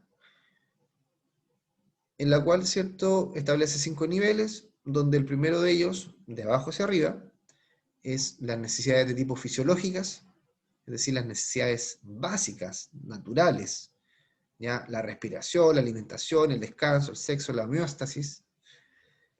Después pasamos al siguiente nivel, que son las necesidades de seguridad, la seguridad física, de empleo, de recursos, la moral, familiar, de salud, propiedad privada. Después, como siguiente nivel, necesidades de afiliación, amistad, afecto, intimidad. Después, en nivel 4, el reconocimiento, que tiene que ver, ¿cierto?, con el autorreconocimiento en la organización, la confianza, el respeto, el éxito. Y por último, la autorrealización, ¿cierto?, que es el nivel máximo, que está en la cúspide de esta pirámide, en la cual, ¿cierto?, nosotros podemos hablar de moralidad, de creatividad, espontaneidad, falta de prejuicios, aceptación de los hechos, resolución de problemas, es decir, cuando yo estoy en la panacea, ¿cierto? Estoy totalmente realizado, soy un hombre exitoso, estoy contento, conforme, acepto lo que ocurre, en fin. Esto es lo que nos plantea Maslow. Después tenemos otro personaje, ¿cierto?, que nos habla de la teoría XY. La teoría XY tiene una percepción un tanto negativa de lo que es el ser humano, en el sentido de que el ser humano dice que por naturaleza es flojo. Y como es flojo, ¿cierto?, hay que aplicarle un poco de látigo para que funcione. Y en ese sentido, MacGregor plantea dos teorías. La teoría X, que nos dice que el ser humano tiene un comportamiento hacia el trabajo negativo, que se ve caracterizado, por ejemplo, por evitar el trabajo, que tiene que ser dirigido e impulsado por otras personas, que no asume responsabilidades, que tiene poca ambición, que no le gustan los cambios, y que su principal motivación responde solamente a un estímulo de tipo económico, es decir, solamente le importa que le pague. Y por otra parte, plantea, ¿cierto?, la teoría Y, en la cual cambia la percepción del ser humano, en el sentido de que el ser humano, en esta oportunidad, en la teoría Y, tiene obviamente una predisposición hacia el trabajo, y que también es una persona que tiene también un perfil distinto, mejorado, en relación a la teoría X. ¿Y qué es lo que plantea acá? De que el trabajo puede ser fuente de satisfacción, que posee capacidad de autodirección, es decir, que la persona puede autocontrolarse, de que acepta y asume responsabilidades, a diferencia de lo que ocurría antes, y que las necesidades de autoestima y de realización pueden dirigirle hacia objetivos organizacionales exitosos. Posee imaginación y creatividad, y su intelecto está infrautilizado. Es decir, que es una persona que siempre podría dar más en su empleo, que siempre tiene una capacidad de crecer. Entonces la teoría X está asociada a una concepción negativa del ser humano y la teoría Y a una concepción positiva. ¿Ya? ¿Alguna pregunta hasta acá, chiquillos? No, profe. Súper claro yo, por lo menos. Hay algo en el chat, si me pudieran soplar, que no lo puedo... Nuevamente se me perdió aquí la pantalla del chat.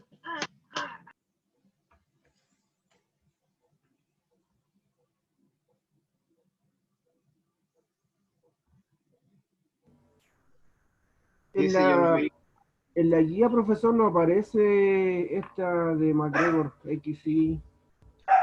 Sale Maslow, sale...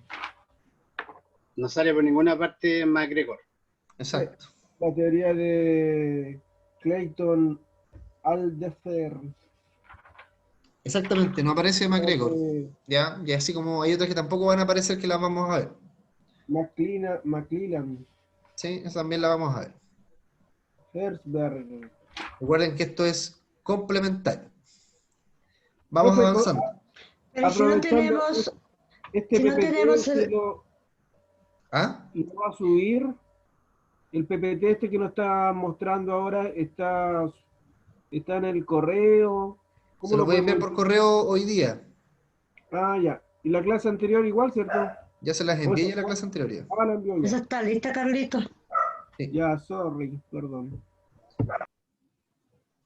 Sí, recuerden que después de cada clase yo les grabo, o sea, lo transformo a un link de YouTube y les envío, ¿cierto?, por correo electrónico el link de la clase. Hoy día además les voy a compartir también el material, ¿ya? O sea, la presentación. Profe, entonces, en esta teoría, X se asociaba a lo negativo y Y a lo positivo. Así es, exactamente. Okay. ¿Ya? Ahora, le reitero, es extraño que esta teoría no aparezca en el cuadernillo porque es una teoría altamente utilizada. Así que por lo mismo se las quise considerar acá en la presentación para que no queden sin conocerla, ya que es importante que la puedan tener en consideración. Vamos ahora a la teoría ERG, que esta es una teoría que simplemente hace una modificación a la pirámide de Maslow, en el sentido de que los 5 niveles que planteaba Maslow, la teoría ERG los reduce y los plantea solamente con 3 niveles, en donde las necesidades fisiológicas y de seguridad las agrupa, ¿cierto?, en necesidades de existencia, donde las necesidades de tipo sociales y de estima, ¿cierto?, las relaciona con la letra R, de relación, y por último las necesidades de autorrealización, que están en la cúspide de la pirámide, las asocia al nivel o al nombre de crecimiento. Es decir, disminuye quizás la complejidad de lo que planteaba la teoría de Maslow y la reduce a 3 niveles. Eso es la teoría ERG. No me acuerdo si esta estaba también en el cuadernillo. ¿Sí? ¿Está también? Ya. Perfecto. Está, profe.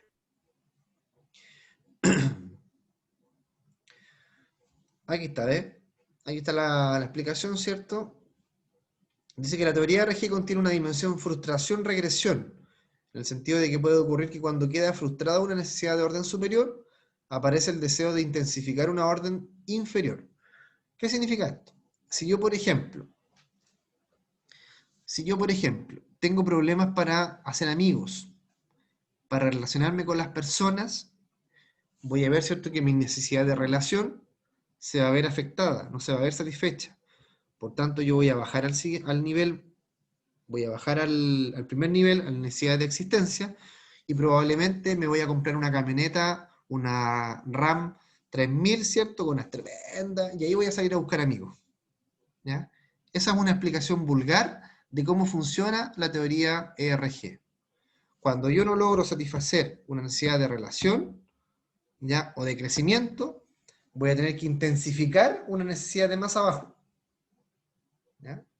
Entonces, por ejemplo, si yo no logro que las personas haya reconocimiento, que me valoren, ¿Qué es lo que hace una persona habitualmente? Intensifica, por ejemplo, sus aspectos materiales, para que se le valore o se le valide por lo material, por sobre el tipo de persona o la calidad de persona que es.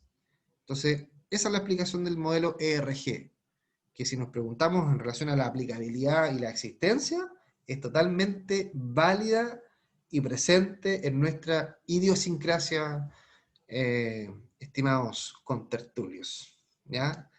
Es cosa que se pongan a buscar ejemplos nomás y van a encontrar, ¿ya? Así que esa es la explicación de lo que es la teoría o el modelo ERG, que reduce los niveles de Maslow a 3 niveles y nos dice que, reitero, si no logro satisfacer las necesidades de un nivel, intensifico el cumplimiento de necesidades del nivel más bajo. ¿Alguna pregunta hasta acá? ¿Algún comentario?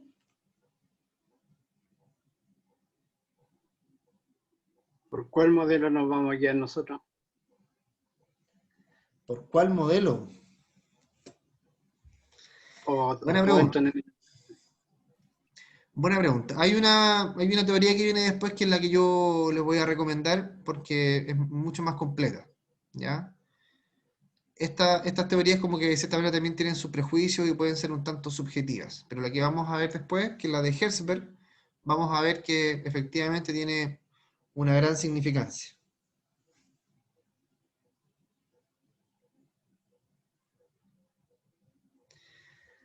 McLellan.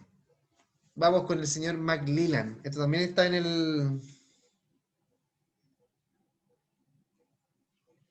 el cuadernillo. McLellan lo que plantea tiene cierta relación con lo que planteaba también Maslow, pero McLellan habla de 3 factores de motivación social que yo tengo que desarrollar o cumplir para poder estar motivado. Uno de ellos tiene que ver con la afiliación, que es muy parecido a lo que planteaba Maslow en su pirámide, que nos dice que cómo va a estar satisfecha una persona que apunta a lo que es la afiliación, es cuando, por ejemplo, conserva sus amistades, tiene un buen clima de trabajo, cuando no le gusta estar solo, ¿cierto? Lo eligen para trabajar antes a un amigo que a un experto, necesita mantenerse en contacto. A eso se refiere la necesidad de afiliación, es decir, todo lo que tiene que ver con la relación con personas, con mi entorno. También el otro factor habla del logro, ¿ya? Y en el logro nos dice que esta persona, para poder lograr satisfacción, ¿qué es lo que tiene que ocurrir? Tiene que asumir riesgos, ¿ya? Tiene que tener objetivos ambiciosos, tiene que tener una resistencia al estrés, tiene que tener un equipo de expertos en los cuales apoyarse, y también que se responsabilizan personalmente, aun cuando la responsabilidad no necesariamente sea estrictamente de la persona. Y por último, nos habla, ¿cierto?, del factor de poder e influencia, de que una persona, ¿cierto?, se siente satisfecha, motivada, cuando, por ejemplo, ayuda a los demás sin que se lo soliciten, ¿ya? Son activos en las tramas de poder, es decir, sin ser jefes, influyen en las decisiones, ¿ya? Están ahí, están siempre ahí, ¿ah?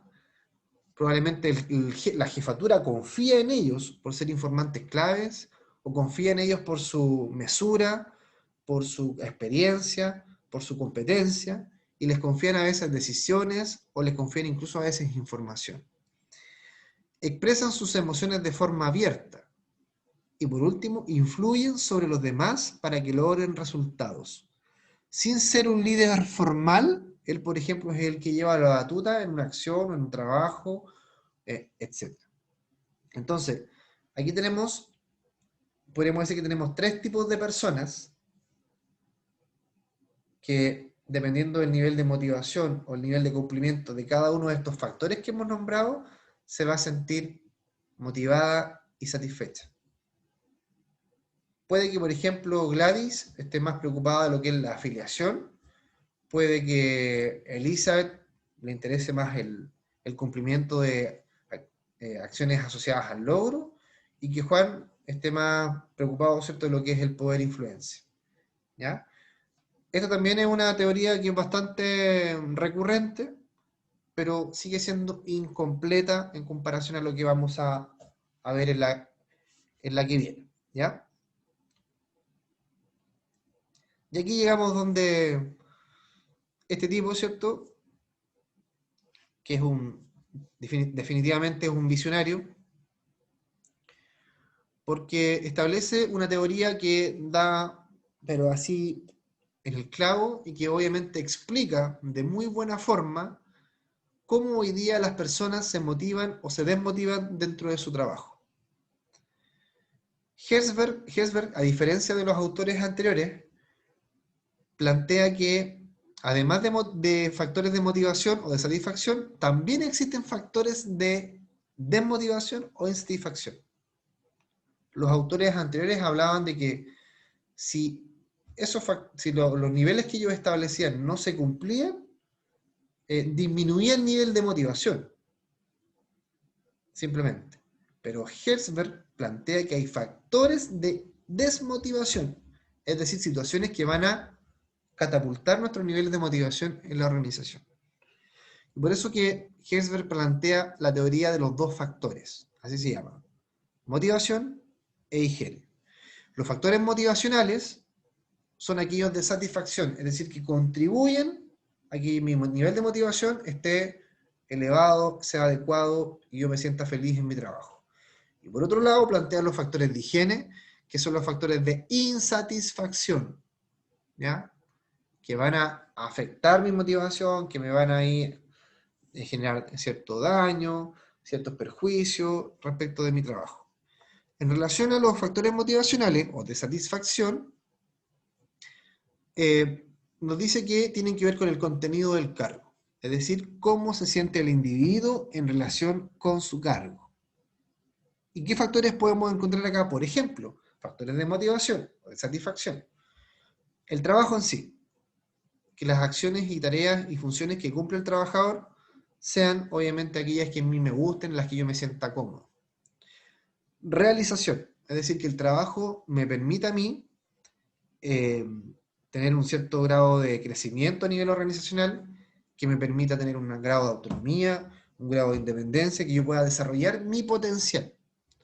Número 3, reconocimiento, que se valore el esfuerzo entregado, que se valore mi trabajo, que se valoren mis resultados, ¿ya?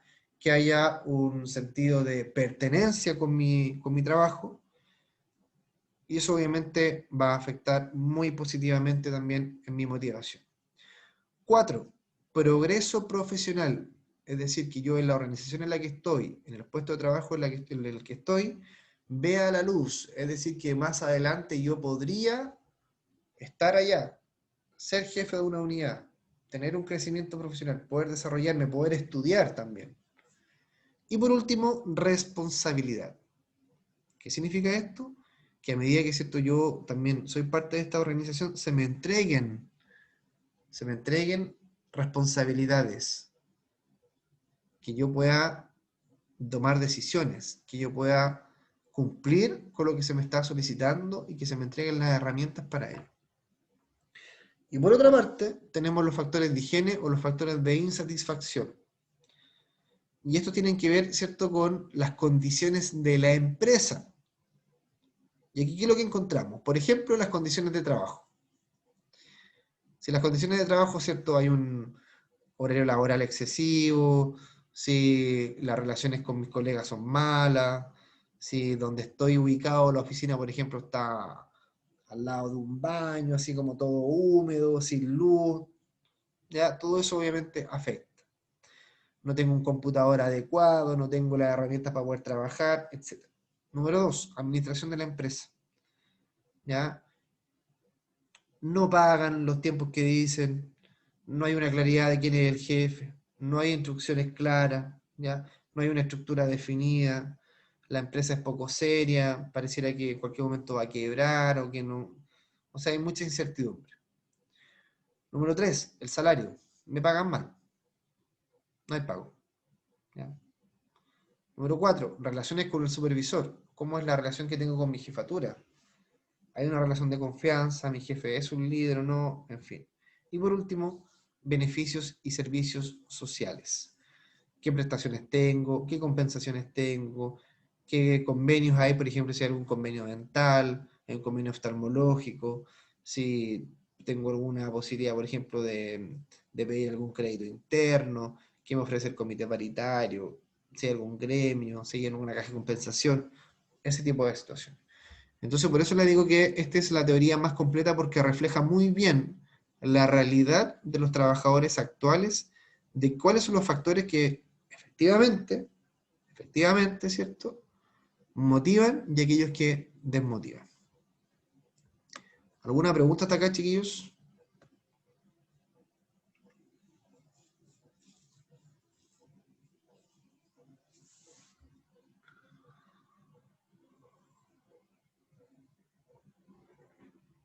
Profe, pero este modelo se parece al primero que vimos.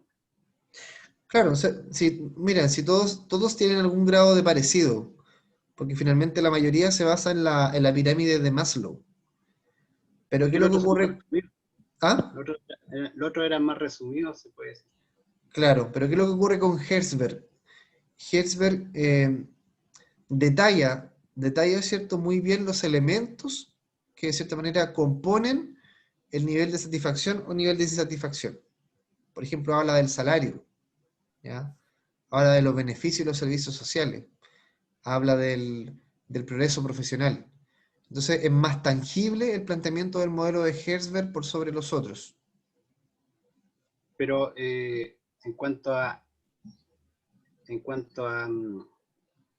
fecha o se fue complementando la información que dio el último modelo. Sí, por supuesto, por supuesto. O sea, puede salir otro modelo que después diga que sea más específico. ¿Después de este? Sí. No, Herzberg es como el que cierra el ciclo. Ah, ya, correcto, profe.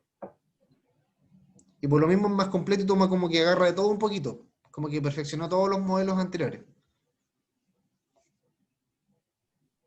Ya, gracias. ¿Ya? Ahora, fíjense en la figura que está aquí al ladito. Dice que cuando aumentan los factores para la satisfacción, obviamente, ¿aumenta qué cosa? Para la motivación. Va a aumentar la motivación. ¿Cierto? Entonces, ¿qué es lo que nosotros tenemos que buscar dentro de la organización? Que efectivamente los 5 puntos que aquí se plantean, en lo posible nosotros los podamos manejar de tal forma de que podamos establecer mecanismos que busquen mejorarlos constantemente, que busquen informar al profesional de que existen también estos elementos, y así también ir manejando un poquito el concepto de motivación. ¿Y por qué? Porque cuando nosotros nos vamos al fondo de la asignatura, que en el sentido de que nos plantea que para poder nosotros aplicar el desarrollo organizacional vamos a tener que hacer ciertos cambios en la organización, ¿yo cómo voy a promover un cambio? ¿Cómo voy a promover una mejora en la organización si, por ejemplo, las condiciones de trabajo no son adecuadas? Si la administración de la empresa no es adecuada, si el salario es bajo, si no hay buenas relaciones personales, si no hay beneficios a los cuales yo puedo optar. Entonces, es muy importante no sé si como moneda de cambio, pero sí como estrategia para poder promover un sistema de cambio en una organización, es trabajar en estos 5 factores de motivación. Trabajar, ¿cierto?, en mejorar las condiciones laborales, en reconocer el trabajo que hace una persona, en darle mayor autonomía, que tenga posibilidades de crecer dentro de la organización, y por qué no, entregarle también mayores responsabilidades, obviamente en un buen sentido de la palabra, no en una sobrecarga laboral, sino que entregarle más responsabilidades para que pueda ser más autónomo, más independiente y poder realizarse de mejor forma en la organización. ¿Se puede decir entonces que los gremios cumplen también esa función en la empresa? Siempre, los gremios bien constituidos, ¿cierto?, y que efectivamente representan a sus trabajadores, gremios o sindicatos, cumplen un rol mediador, que obviamente busca centrarse en esos 5 aspectos. Cuando me refiero a bien constituido, bien definido, es cuando realmente representan a los trabajadores, no son solamente, ¿cierto?, un trofeo o una trinchera de otro tipo. Y que no se defienda a veces lo indefendible. ¿Ah? Que no se defienda a veces lo indefendible igual. Y a veces se cae también en eso. Claro. Se presta para defender lo que en realidad no tiene defensa. Hay de todo en la vida, señor.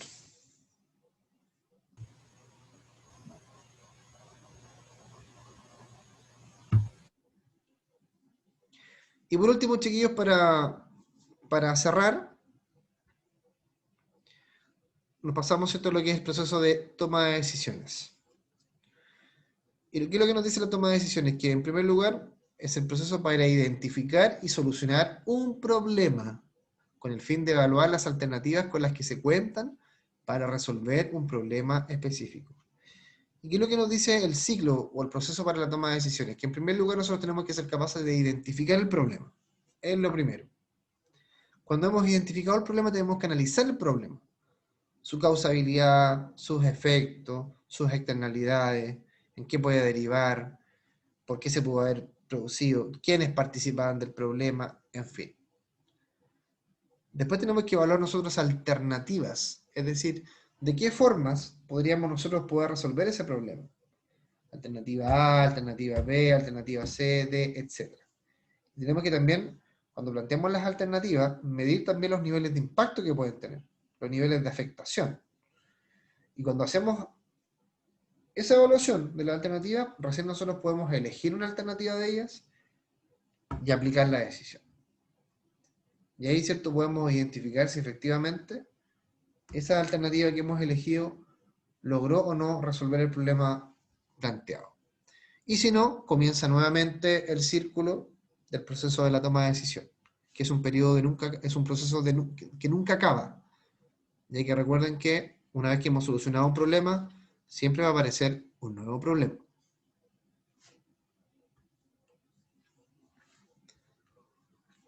Preguntas, chiquillos.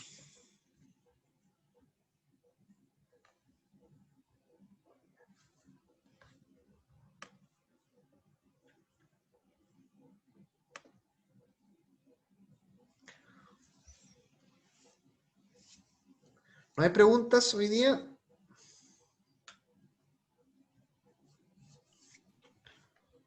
Parece que por el momento no, profe. Profesor, ¿Sí? disculpe, ¿le puedo hacer una consulta? ¿Se supone que del libro 2 vamos a tener un trabajo? No, en la asignatura ustedes tienen las evaluaciones por plataforma y tienen ciertos 2 foros que responder. Ah, ya. ¿Y sobre este cuadernillo también vamos a tener un foro? Sí, respecto a lo que hablamos al principio, que hablaba, ¿cierto?, de las variables que impactan en la personalidad. Ahí yo les voy a dejar una pregunta en la plataforma, y la cual ustedes van a tener que recurrir a su cuadernillo para responder, pero más que a su cuadernillo, a su opinión personal. ¿Ya? Ya, muchas gracias. ¿Ya?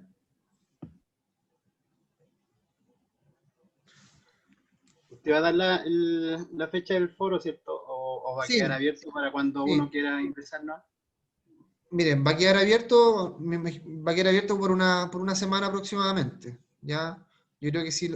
Ahora, como estamos atrasados con la activación de la plataforma, puede que el primer foro quede habilitado entre hoy día y el día lunes, por ejemplo. Pero ya el segundo foro va a quedar activado hasta que nos volvamos a encontrar en 2 semanas más. Recuerden que el próximo sábado no tenemos clase. Después del 18. Sí. Menos mal que no tenemos clase el 19 porque... Profe, aparecen todos, sí. Porque si no, no avisa la sesión a nadie. Y ellos, ya, para ir cerrando, para aclarar algunas cositas. La asignatura, dentro de su estructura, tiene 2 evaluaciones en plataforma. 2 evaluaciones en plataforma, que son 2 cuestionarios, y contempla, ¿cierto?, en plataforma también 2 foros, que esos corresponden a la evaluación número 2. Es decir, cuestionario 1, evaluación número 1. Los 2 foros, evaluación número 2. Cuestionario 3, evaluación número 3, y después ustedes tienen también un examen que también es por plataforma. Esa es la estructura de sus evaluaciones, al menos en esta asignatura. ¿Ya? No sé cómo funcionarán más adelante con las otras. Profesor, ¿Sí? ¿y para esa primera evaluación en plataforma hay ya una fecha asignada? Sí, les escribí, les dije delante, el día miércoles de 19 a 21 horas.